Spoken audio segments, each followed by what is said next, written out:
السلام علیکم، آپ دیکھ رہے ہیں آئینہ اور میں ہوں محمد طاہر۔ اردو محاورہ ہے کہ کاٹھ کی ہنڈیاں بار بار نہیں چڑھتی، یعنی فریب بار بار نہیں دیا جا سکتا۔ ایم کیو ایم کے بائیکاٹ کے حوالے سے کراچی کے بلدیاتی انتخاب کے متعلق ایک خاص تناظر بنایا جا رہا ہے۔ وہ دانشور طبقہ، تجزیہ کار یا لکھاری جو ایک خاص نقطۂ نظر سے پاکستان کی مروجہ سیاست کو دیکھ رہے ہیں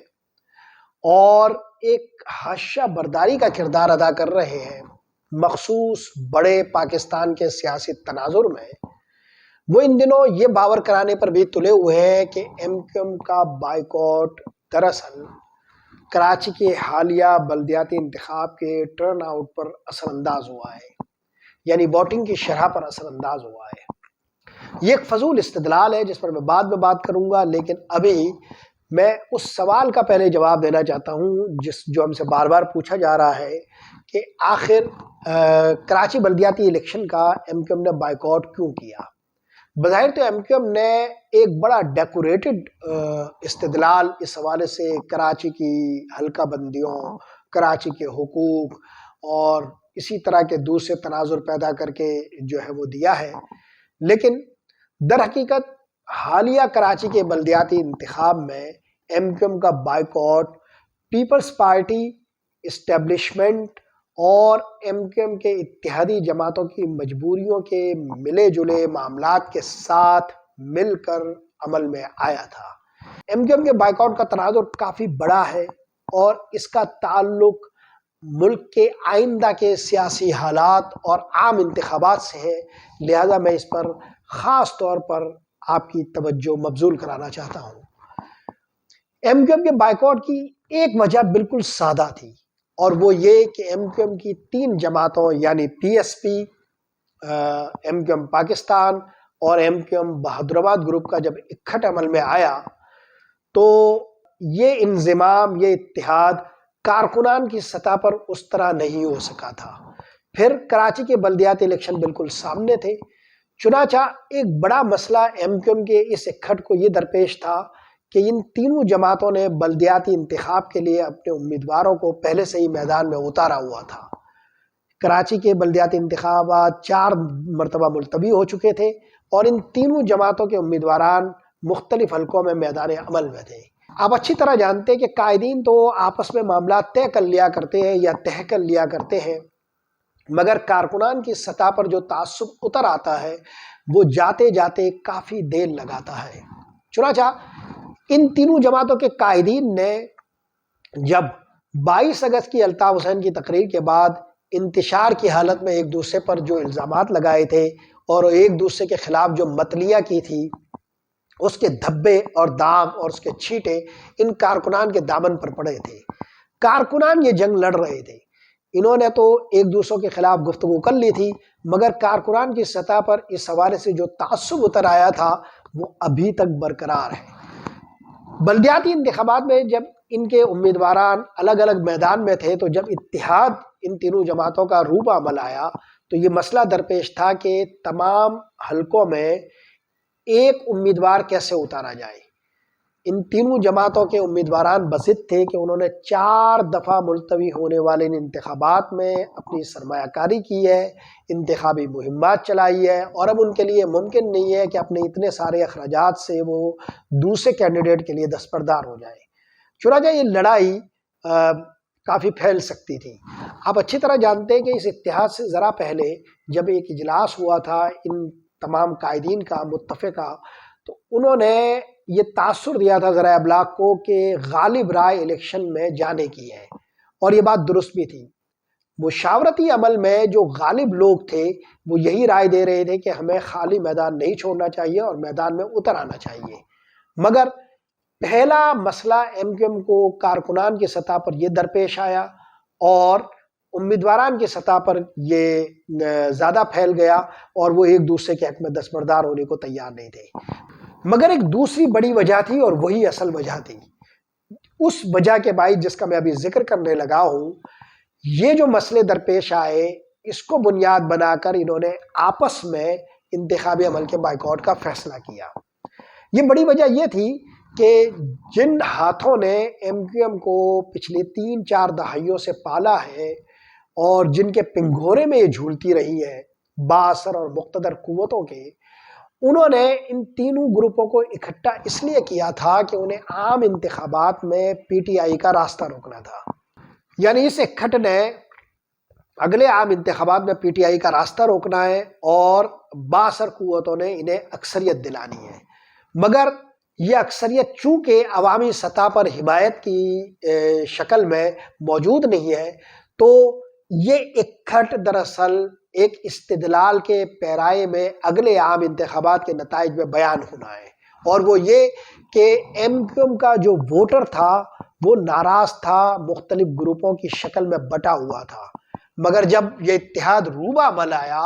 تو اب یہ ممکن ہوا ہے کہ ایم کیو ایم کا ناراض ووٹر گھروں سے نکلا ہے اور اس نے ایم کیو ایم کو ایک بڑی تعداد میں یعنی پرانی سطح پر دوبارہ جتوا دیا ہے۔ یہ وہ رومانوی استدلال ہے جو اگلے عام انتخابات میں دیا جانا ہے، جس پر جو ہے وہ تحریریں لکھی جائیں گی، جس پر جو ہے وہ اینکرز گفتگو کیا کریں گے۔ یہ بنیادی معاملہ تھا۔ اب جو چند گھنٹوں کے بعد یہ بلدیاتی انتخاب ہونے والا تھا، جس میں بڑے پیمانے پر ایم کیو ایم کے حق میں نتائج موڑے نہیں جا سکتے تھے، اور اس میں ایک بڑی رکاوٹ پیپلز پارٹی کی تھی۔ پیپلز پارٹی جو پچھلے 3 الیکشن اسٹیبلشمنٹ کی مرضی سے سندھ میں جیتتی آئی ہے، ایک بار وہ وفاقی حکومت بنا چکی ہے، اور آصف علی زرداری کے بہت گہرے اسٹیبلشمنٹ کے ساتھ روابط موجود ہے، جس پر میں ایک الگ سے ویلاگ کروں گا، اور اس کے اثرات ملک پر کیا مرتب ہو رہے ہیں، میری الگ گفتگو کا وہ موضوع بنیں گے۔ الغرض پیپلز پارٹی کراچی کی میئرشپ سے دستبردار ہونے کو تیار نہیں تھی۔ اگر ایم کیو ایم میدان میں ہوتی تو پیپلز پارٹی کو یہ اسپیس نہیں مل سکتی تھی۔ ظاہر ہے اسٹیبلشمنٹ کے 2 لاڈلے شہر میں ہوتے، ایک پیپلز پارٹی اور ایک ایم کیو ایم۔ اب ان دونوں کے حق میں نتائج کو کیسے مرتب کیا جاتا؟ ایم کیو ایم اپنا میئر چاہتی اور پیپلز پارٹی اپنا میئر چاہتی، چنانچہ یہ ایک تصادم کی شکل بنتی۔ لہٰذا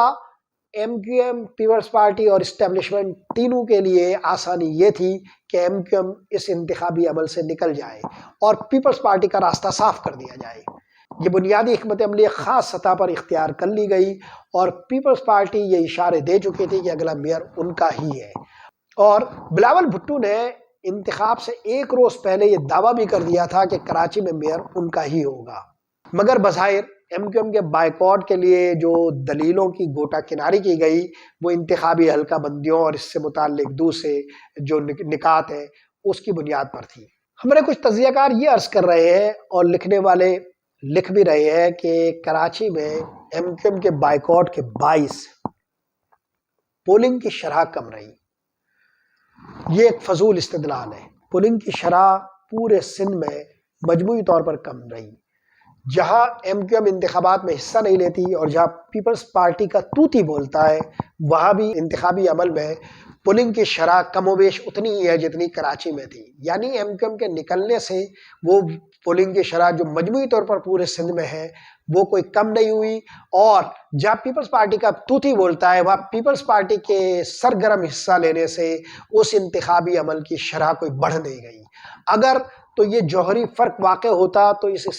استدلال کی کوئی اہمیت ہوتی، لیکن عملی طور پر چونکہ یہ بہت ہی جلدی میں یہ انتخابی عمل ہوا تھا، لہٰذا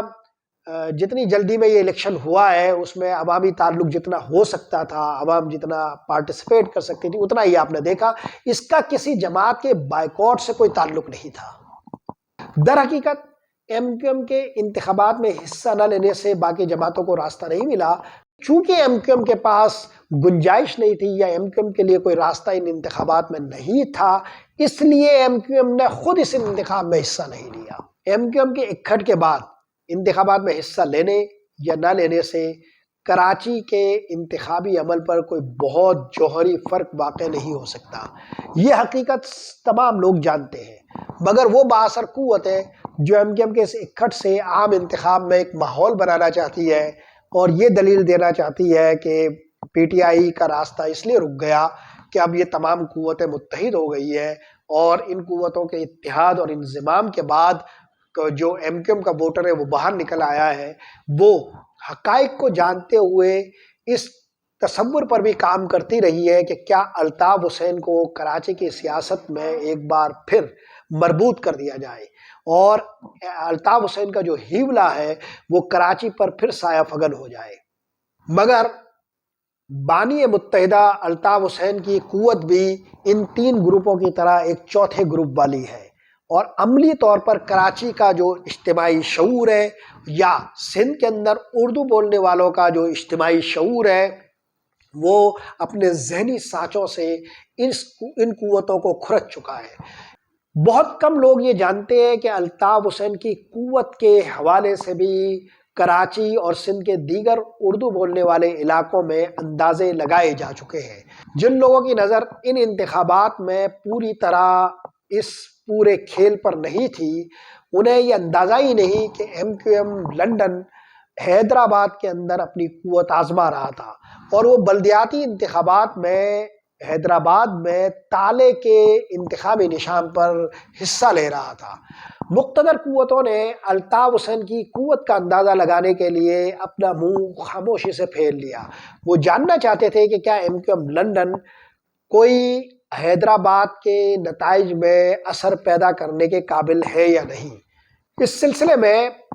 حیدرآباد میں ایم کیو ایم کی ایک سرگرم شخصیت مومن خان مومن کی ہے، جو کافی عرصے سے حیدرآباد میں سیاسی طور پر بہت زیادہ متحرک ہے۔ مومن خان مومن ایک پروفیسر ہے، اور وہ پروفیسر ظفر عارف جن کا ایک اندوناک قتل ہوا، ان کے ساتھ گرفتار بھی ہو چکے ہیں۔ گرفتاری کے بعد جب وہ رہا ہوئے تو وہ خاموشی سے لندن چلے گئے۔ لندن میں الطاف حسین سے مختلف ملاقاتوں کے بعد وہ پراسرار طور پر واپس پاکستان آئے، اور حیدرآباد میں وہ سرگرم عمل ہو گئے۔ حیدرآباد میں ان کی سرگرمیاں دیکھنے والوں نگاہوں سے کوئی پوشیدہ نہیں تھی۔ وہ مختلف مواقع پر حیدرآباد میں چوکنگ بھی کرواتے رہے اور اپنی سرگرمیوں کو جاری رکھے ہوئے تھے، مگر بااثر قوتوں نے ان سرگرمیوں پر خاموشی اختیار کیے رکھی۔ اس دوران مومن خان مومن نے بلدیاتی انتخابات میں خاموشی سے اپنے امیدواروں کو میدان میں اتارا۔ آپ حیران ہوں گے کہ حیدرآباد کے حالیہ بلدیاتی انتخاب میں الطاف حسین کے حمایت یافتہ متحدہ لندن سے تعلق رکھنے والے 8 سے 9 کونسلر ہی کامیاب ہو سکے ہیں، اور پورے حیدرآباد سے وہ ایک یو سی بھی جیت نہیں سکے ہیں۔ اس طرح M Q M London Altaf Hussain کی سرپرستی میں بھی باقی 3 گروپوں کے ساتھ بھی مل کر کوئی بڑا جوہری فرق پیدا نہیں کر سکتی۔ اس حوالے سے میں آپ کو ایک پولنگ اسٹیشن کا نتیجہ پیش کرنا چاہتا ہوں۔ جو لوگ کراچی اور حیدرآباد کی اور سندھ کی سیاست سے واقف ہیں انہیں معلوم ہے کہ ایم کیو ایم نے اپنی اٹھان اور پروان کے دنوں میں جن 3-4 واقعات سے قوت لی تھی اور ایک بڑی سیاسی طاقت بنے تھے، ان میں سے ایک حیدرآباد میں پکا قلعہ کا واقعہ تھا۔ پکا قلعہ کے اندوناک ثانیے میں ایم کیو ایم نے گویا ایک زندگی حاصل کی تھی، اور اندرون سندھ اردو بولنے والے علاقوں میں وہ ایک ناقابل شکست قوت بن گئی تھی۔ مگر پکا قلعہ حیدرآباد میں جو